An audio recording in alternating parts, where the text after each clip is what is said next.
Weekdays at 3 on Local 3.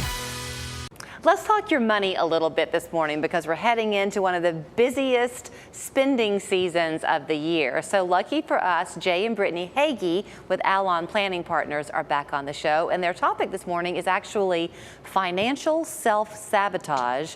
I mean, get in line. I'm sure we've all done that. Most of it's right? unintentional, right? Most of it we don't go into it saying, hey, how can we hurt ourselves financially, right? You don't want to do that. No, you don't want to, but we were talking about before you even come on here, whether you're choosing the hard of I'm going to lose weight and be healthy, or I'm going to be overweight and deal with the hard of that, right? It's the same with your finances. It's like I'm going to choose to make the right decisions in my spending plan and making sure that I'm on track with how I'm saving and prioritizing my money, or I'm going to not and deal with the heart of being broke. So, I mean, I'll give you a personal example. Yesterday, we had an issue with our dishwasher.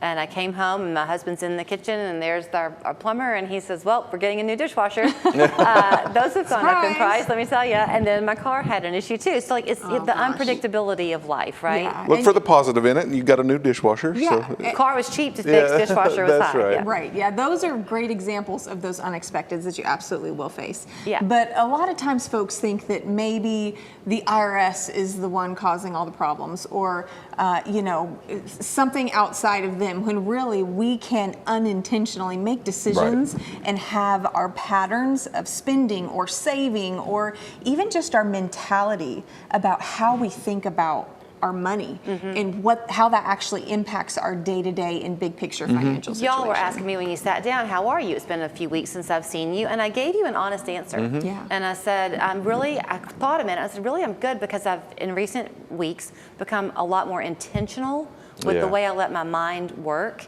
And so my personal thing is having that intention, I've decided, creates power for me. So when you talk about the choosing, Being intentional. you get the power. That's right, and that's what we want to kind of land on today, is talking through really how instead of being driven by our emotion or our feeling, or even unhealthy patterns that we may not even recognize are unhealthy within our lives, choosing to be proactive.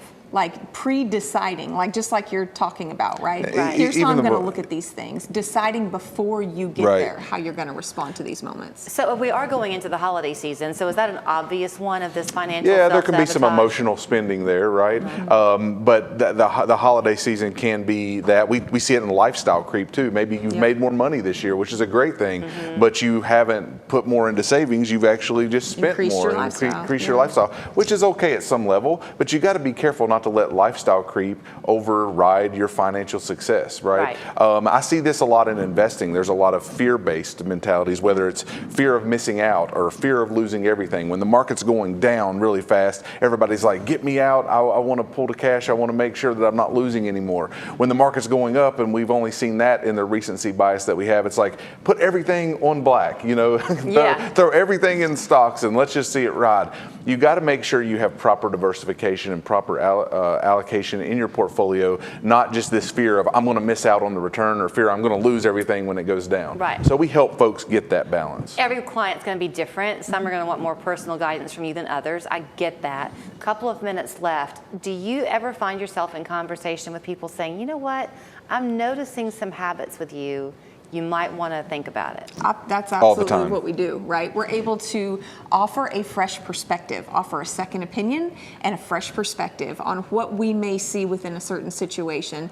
Because our job, our goal is to help folks experience the life that they want. We want to help folks use the resources they have to actually live their life with purpose and value and joy and hope, and actually enjoying the life that they have, not like wringing their hands and living in fear. And the reason we started our own financial planning firm decades ago is that we wanted to make sure that we were able to talk about these things, not just the black and white. Right. Because we don't just sit down with folks and be like, do this, don't do that. Do this, don't do that. We understand that life has ups and downs, and there's dynamics in relationships. And we are very relational in our approach when we meet with people. We want to make sure we understand life happens too. Right. So the black and the white's there, but we have to make sure, how do we create a situation where you have fluidity to walk through it? Let me show people how to get in touch with you, and then when you do reach out to them, you will certainly have the financial conversation, but mark my words, you'll end up having a life conversation too. That's right. We just have to spend these moments on the finances part of it. AllonPlanning.com, 315-1441 is their phone number. Real estate fees have been the same since the dinosaurs. Not anymore, thanks to 1% List Scenic City. We're a full-service real estate firm saving you thousands selling your home.